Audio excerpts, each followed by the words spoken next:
बिस्मिल्लाहिर्रहमानिर्रहीम। आज हम नाइट्रोजन होमियोस्टेसिस और यूरिया साइकिल इसका एक बेसिक ओवरव्यू लेंगे।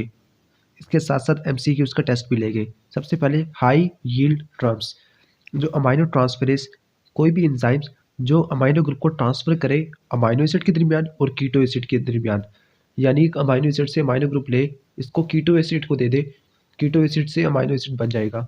एंजाइम को बोलेंगे अमाइनो ट्रांसफरेज। इसकी एग्जाम्पल होगी AST, ELT, स्पार्टेट ट्रांसमाइनेस या alanine amino transferase. Aspartate amino transferase इसको बोलते हैं सीरम ग्लूटामेट ऑक्सैलोएसिटेट अमाइनो ट्रांसफरेज, क्योंकि स्पार्टेट के ट्रांसमाइनेशन से ऑक्सैलोएसिटेट बनता होता है।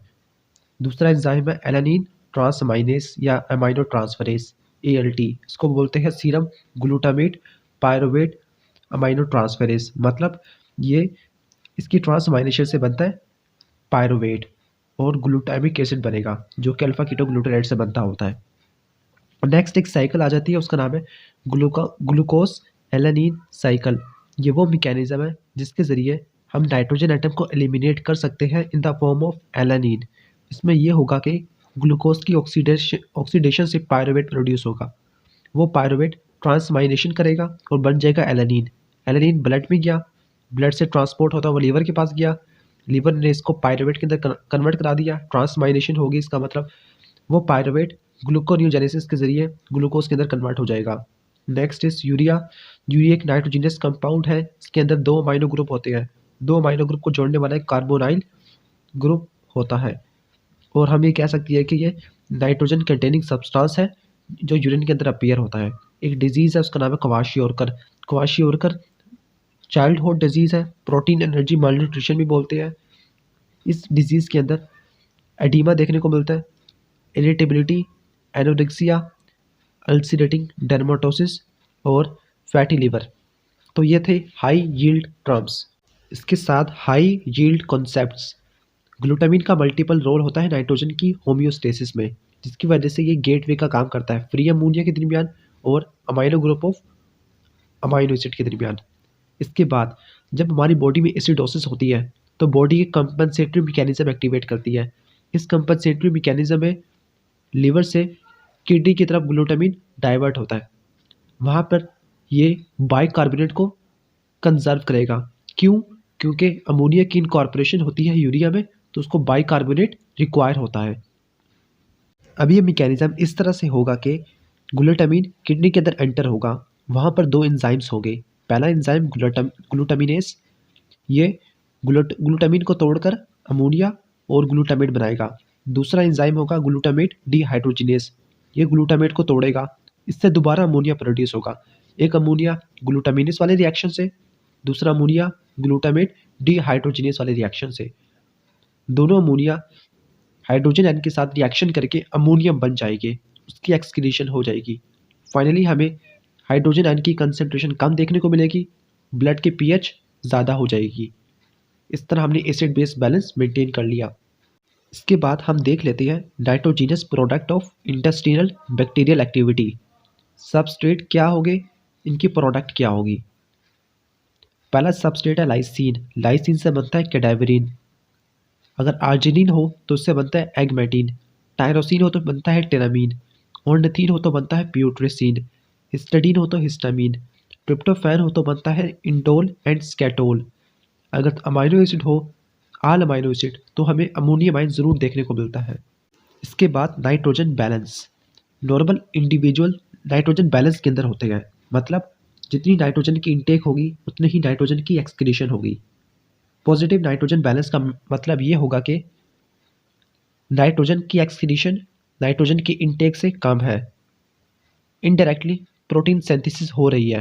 ये कब कब होगा? यंग ग्रोइंग चिल्ड्रन में, ऐसे अडल्ट जो इलनेस से रिकवर कर रहे हैं, प्रेग्नेंट वुमेन में। अगर नाइट्रोजन की एक्सक्रीशन इंटेक से ज़्यादा होती है तो इसको बोलते हैं नेगेटिव नाइट्रोजन बैलेंस।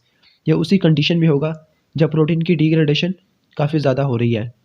मतलब अगर हम डाइट के अंदर इसेंशियल अमाइनो एसिड को नहीं ले पा रहे, या फिर ऐसी डाइट ले रहे हैं जो लो क्वालिटी की है, तब नेगेटिव नाइट्रोजन बैलेंस देखने को मिलेगा।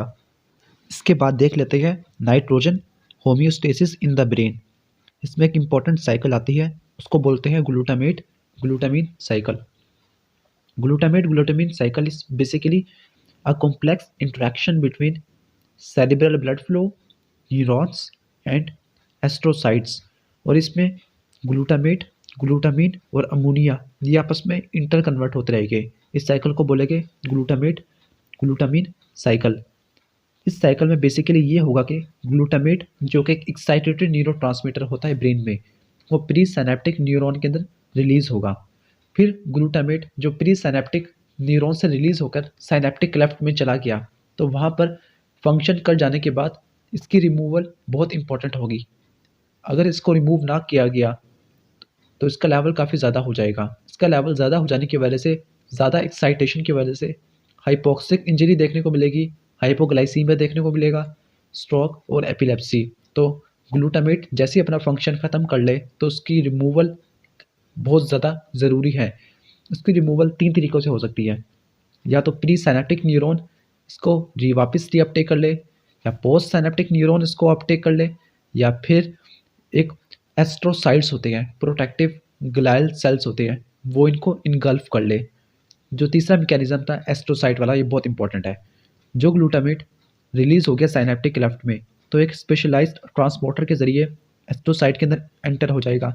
एस्ट्रोसाइट में इस ग्लूटामेट को ग्लूटामीन के अंदर कन्वर्ट किया जाएगा। एंजाइम होगा ग्लूटामेट सिंथेटेस। सिंथेटेस का मतलब एटीपी यहाँ पे रिक्वायर होगी। ये एंजाइम अमोनिया को ग्लूटामेट के अंदर इनकॉर्पोरेट करा के ग्लूटामीन बना देगा। वो ग्लूटामीन ब्लड स्ट्रीम में भी जा सकती है, या फिर वो ग्लूटामीन वापस प्री साइनेप्टिक न्यूरॉन में जा सकती है। प्री साइनेप्टिक न्यूरॉन के अंदर वो ग्लूटामीन रिलीज करेगी। एंजाइम होगा ग्लूटामिनेस। तो ये होती है ग्लूटामीन ग्लूटामेट साइकिल। अब हम कुछ इंपॉर्टेंट पॉइंट्स देख लेते हैं। चेकलिस्ट। तो जो नाइट्रोजन होता है हमारी बॉडी में, वो 3 ही तरीक़ों से आ सकता है। डाइट के अंदर free amino acid, dietary protein, या फिर इंटेस्टिनल ट्रैक के अंदर बैक्टीरिया होते हैं, वो अमोनिया प्रोड्यूस करते हैं। 2 इंपॉर्टेंट एंजाइम होते हैं नाइट्रोजन होम्योस्टेसिस के, glutamate dehydrogenase, glutamine synthetase. Glutamate dehydrogenase ammonia को ग्लूटामेट के अंदर कन्वर्ट करेगा, ग्लूटामीन सिंथेटेस अमोनिया को ग्लूटामीन में कन्वर्ट करेगा। जो ग्लूटामीन है ये non toxic nitrogen transport mechanism होता है। ये 2 काम करता है बेसिकली। पहली बात, ये किडनी को नाइट्रोजिनस वेस्ट प्रोडक्ट प्रोवाइड करेगा ताकि वो इसकी एक्सक्रीशन कर सके। दूसरा, ये नाइट्रोजन प्रोवाइड करेगा ताकि किडनी पीएच को मेंटेन कर सके। अभी मैंने पहला पॉइंट बताया था एसिडोसिस के हवाले से। जो सीएनएस होता है, सीएनएस में कॉम्प्लेक्स इंटरेक्शन होता है सेरिब्रल ब्लड फ्लो का, न्यूरॉन्स का और एस्ट्रोसाइट का, जिसमें ग्लूटामेट ग्लूटामीन और अमोनिया का मेटाबॉलिज्म रेगुलेट होता है। इसको बोलते हैं glutamate glutamine cycle. Next, urea cycle एक प्राइमरी पाथवे है जिसके जरिए अमाइनो एसिड मेटाबॉलिज्म के वेस्ट नाइट्रोजन को हम सॉल्युबल नॉन टॉक्सिक यूरिया के अंदर कन्वर्ट करेंगे। ये साइकिल साइटोसोल के अंदर होगा और माइटोकॉन्ड्रिया भी होगा। अगर यूरिया साइकिल के एंजाइम में डिफेक्ट आ जाए तो हमें हाइपर अमोनीमिया देखने को मिलता है। यूरिया साइकिल के डिसऑर्डर का ट्रीटमेंट बेसिकली यही होता है कि फ्री अमोनिया के लेवल को कम करो। तो डाइट में प्रोटीन की इंटेक कम करें, एक्सेस अमोनिया की रिमूवल, या फिर जो इंटरमीडिएट हैं उनको रिमूव करें। तो ये था इम्पोर्टेंट पॉइंट्स। अब हम इस चैप्टर के कुछ एमसीक्यूज़ को कर लेते हैं। First MCQ, the waste nitrogen from skeletal amino acid catabolism is diverted to liver for incorporation into the urea in which of the following compound: alanine, spargine, spartate, glutamate, phenylalanine। तो इसका answer होगा alanine. तो alanine amino transferase या alanine trans aminase, ये बहुत ज़्यादा important enzyme है। ये स्केलेटल मसल में जो कार्बन और नाइट्रोजन एटम एलानिन के फॉर्म में लेके आएगा, ब्लड स्ट्रीम में गया, ब्लड स्ट्रीम से होता हुआ लीवर के पास जाएगा। बेसिकली जो स्केलेटल मसल में जो पायरुवेट होता है, पायरुवेट की ट्रांसअमाइनेशन होती है तो फिर एलानिन बनता है। फिर वो एलानिन लीवर के पास जाएगा, लीवर में एलानिन अमाइनो ट्रांसफरेज होगा, वो अमोनिया को ट्रांसफर कर देगा अल्फा कीटोग्लूटारेट से और पायरुवेट को बना लेगा। वो पायरुवेट ग्लूकोनियोजेनेसिस में एंटर हो जाएगा। इस प्रोसेस को बोलते हैं glucose alanine cycle. MCQ number 2, when the body become acidotic, the liver and the kidney play central role in reactions designed to reduce the pH of the blood. Which of the following constitute the primary critical hepatic reaction occurring during the period of acidosis. तो इसका सही जवाब होगा option A, incorporation of ammonia into glutamate forming glutamine. Basically acidotic condition के अंदर liver ammonia को glutamine के अंदर कन्वर्ट करा देगा। एंजाइम होगा ग्लूटामीन सिंथेटेस। वो ग्लूटामीन सर्कुलेशन में एंटर हो जाने के बाद किडनी के पास जाएगा। किडनी के अंदर ग्लूटामीन की हाइड्रोलिसिस होगी, एंजाइम होगा ग्लूटामिनेस, वहाँ से ग्लूटामेट बनेगा। इस रिएक्शन से भी अमोनिया बनता है। इसके साथ ग्लूटामेट को मजीद तोड़ने वाला जो एंजाइम होगा उसका नाम है ग्लूटामेट डिहाइड्रोजिनेस। इन दोनों रिएक्शन से अमोनिया प्रोड्यूस होगा। वो अमोनिया हाइड्रोजन आयन से बाइंड करेगा, बनेगा अमोनियम। उस अमोनियम की एक्सक्रीशन हो जाएगी। बेसिकली हाइड्रोजन आयन की कंसंट्रेशन कम हो जाएगी, पीएच ज़्यादा हो जाएगी। एसिड बेस बैलेंस मेंटेन कर लिया। Third MCQ, glutamate dehydrogenase is an extremely important enzyme involved in nitrogen homeostasis.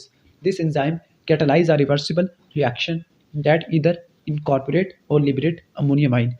When catalyzing the reaction in the direction of ammoniamine liberation, the enzyme is allostatically activated by which of the following? तो इसका सही जवाब होगा option ए, ADP। अब जो glutamine dehydrogenase है वो basically दोनों कोफैक्टर को इस्तेमाल कर सकता है, NAD को और NADPH को। लेकिन अगर इसने नाइट्रोजन लिबरेशन करानी है, नाइट्रोजन को रिलीज करवाना है, तो फिर जो कोफैक्टर होगा वो NAD होगा। अगर इसने नाइट्रोजन को इनकॉर्पोरेट कराना है तो जो कोफैक्टर होगा NADPH। जो रिएक्शन कैटालाइज करना है अमोनिया की लिबरेशन यानी रिलीज का और glutamate from alpha ketoglutarate from glutamate. ये एक एनएप्लोरोटिक रिएक्शन होता है। एनएप्लोरोटिक रिएक्शन ये वो रिएक्शन होती है जो TCA साइकिल के इंटरमीडिएट को रेप्लेनिश करते हैं। बेसिकली जब हमारी बॉडी में एनर्जी का लेवल काफ़ी ज़्यादा कम होगा, मतलब ADP ज़्यादा होगी, ATP कम है, तो ग्लूटामेट डिहाइड्रोजिनेस ये ग्लूटामेट को तोड़ेगा अल्फा कीटोग्लूटारेट में और अमोनिया में, और इस रिएक्शन में NADH भी मिलेगा। NADH भी एनर्जी के लिए इस्तेमाल होगा। अल्फा कीटोग्लूटारेट TCA साइकिल के इंटरमीडिएट को रेप्लेनिश करेगा। दोनों केस में हमें एनर्जी मिल रही है। तो इसका सही जवाब होगा option A. Fourth MCQ, which of the following represent the major compound of circulation responsible for transport of nitrogen? तो इसका सही जवाब होगा ग्लूटामीन। देखा जाए तो एलानिन भी बन सकता है यहाँ पर, लेकिन ग्लूटामीन, क्योंकि ग्लूटामीन मेजर अमाइनो एसिड होता है जो सर्कुलेटरी सिस्टम के अंदर मौजूद होता है। इसका मेन फंक्शन यही होता है कि अमोनिया को कैरी करना और इसको ट्रांसपोर्ट करना बेसिकली किडनी की तरफ। वहाँ पर इसकी हाइड्रोलिसिस होती है ग्लूटामिनेस के जरिए, ग्लूटामेट बनता है और फ्री अमोनियम आयन बनता है, और अमोनियम की फॉर्म में एक्सक्रीट हो जाएगा। Number 5, under acidotic condition liver will divert which of the following compound to the kidney as a mean to increase the pH. तो इसका सही जवाब होगा glutamine.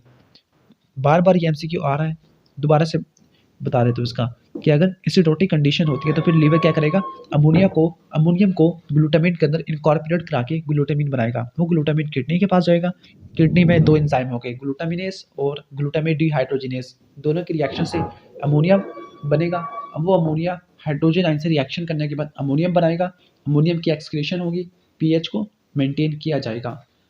MCQ number 6, you are examining a 6-month-old infant who is experiencing feeding difficulty and generalized hypertonia of the limbs. Additional symptoms reported to you by the patient parents are strange eye movement trending to cause the eyeball to rotate up that occur several times a day. Laboratory results indicate significant amino acid urea and amino acidemia.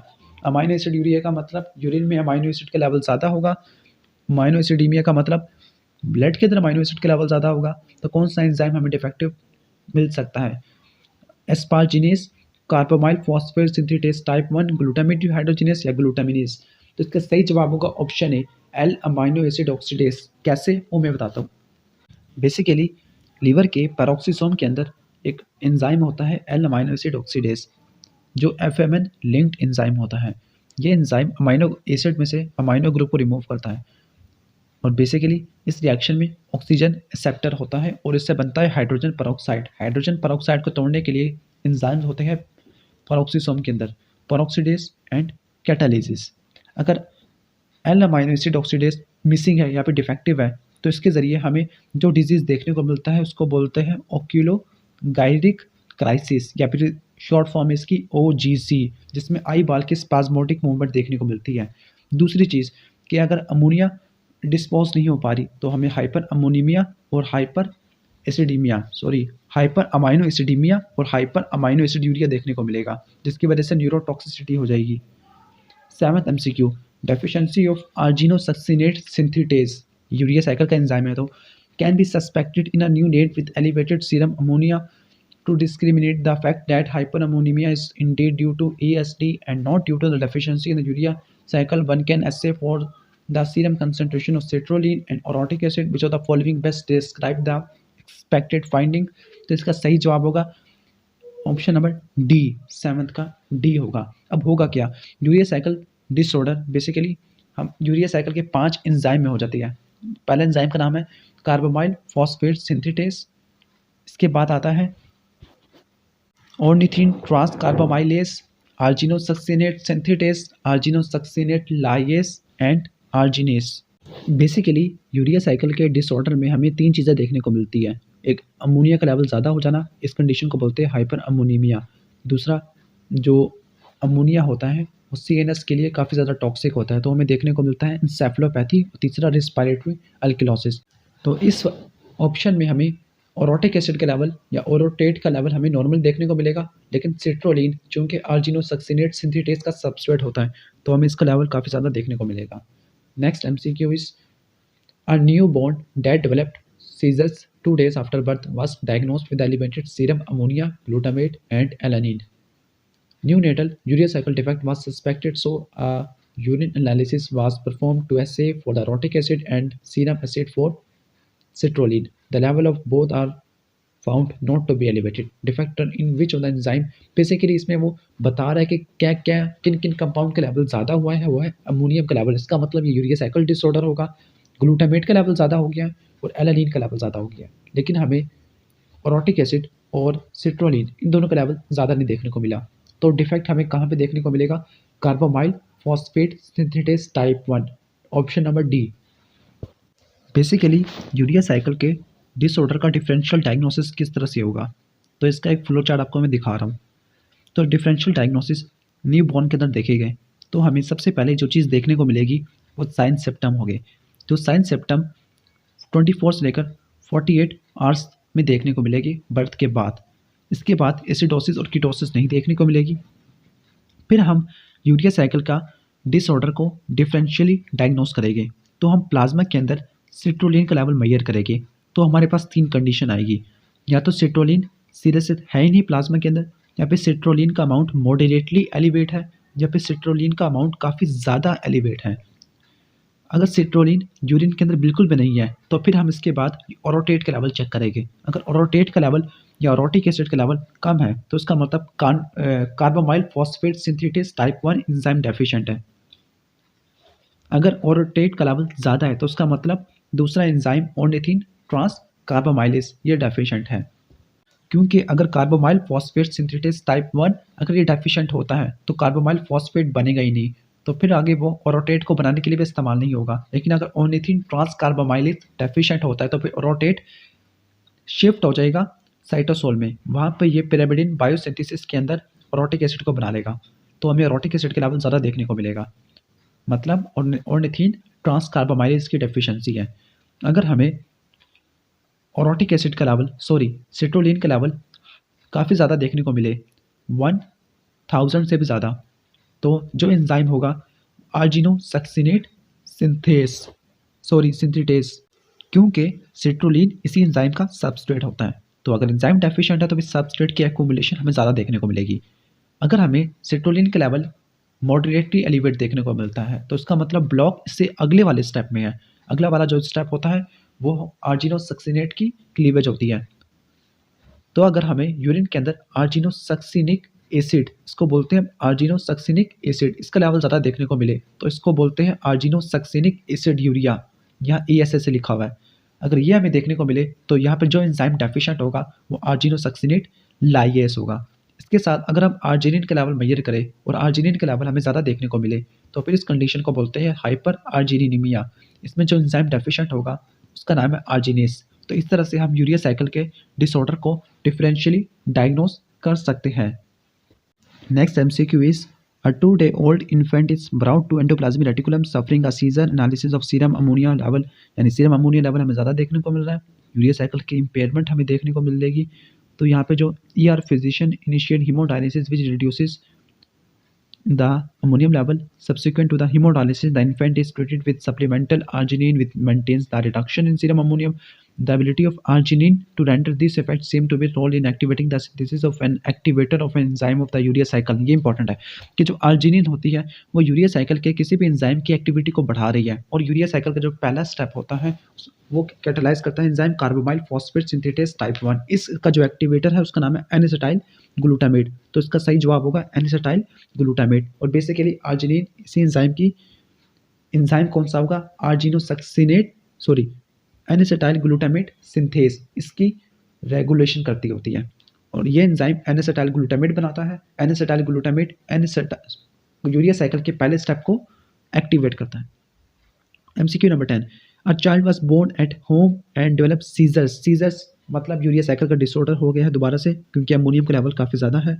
तो serum ammonia level हमें ज़्यादा देखने को मिल रहा है, glutamate भी, alanine भी। यहाँ पे देखिएगा कि यूरिन एनालिसिस में हमें ओरोटिक एसिड का लेवल हमें ज़्यादा देखने को मिल रहा है। ओके, तो इसका सही जवाब आपने लगा देना ऑर्निथिन ट्रांसकार्बामाइलेज। इसके रीज़न मैं पहले बता चुका हूँ कि अगर ऑर्निथिन ट्रांसकार्बामाइलेज डेफिशिएंट होगा तो फिर कार्बामाइल फॉस्फेट शंट हो जाएगा, पिरामिडिन बायोसिंथेसिस में वहाँ पे ये ओरोटिक एसिड बनाएगा।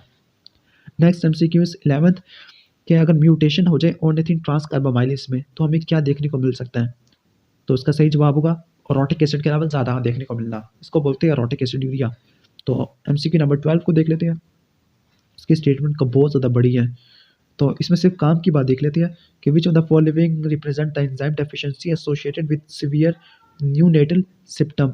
तो यहाँ पे एंजाइम्स लिखे हुए हैं, तो यहाँ पे जो इसका सही जवाब होता है वो है आर्जिनोसक्सिनेट सिंथेटेज। ओके, तो इसमें बेसिकली आपको अमोनियम का लेवल काफ़ी ज़्यादा देखने को मिल रहा है और सिट्रोलिन का लेवल भी काफ़ी ज़्यादा, और अगर सिट्रोलिन का लेवल 100 टाइम ज़्यादा है, ओके, तो यहाँ पर हमें कह सकते हैं कि आर्जिनोसक्सिनेट सिंथेटेज जो उसको बनाता होता है आर्जिनोसक्सिनेट को, और सिट्रोलिन को यूटिलाइज करता होता है।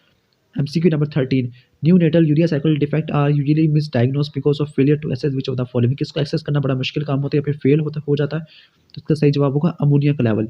Next is which of the following would most likely to be associated with negative nitrogen balance.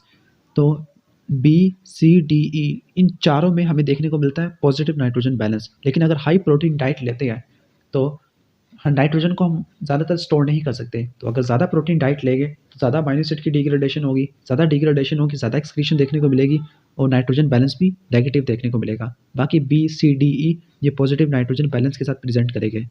तो यही था बेसिक ओवरव्यू। अगर वीडियो पसंद आई तो उसको लाइक कीजिएगा और चैनल को जरूर सब्सक्राइब कर लीजिएगा। Thanks for watching this video. अल्लाह हाफिज़।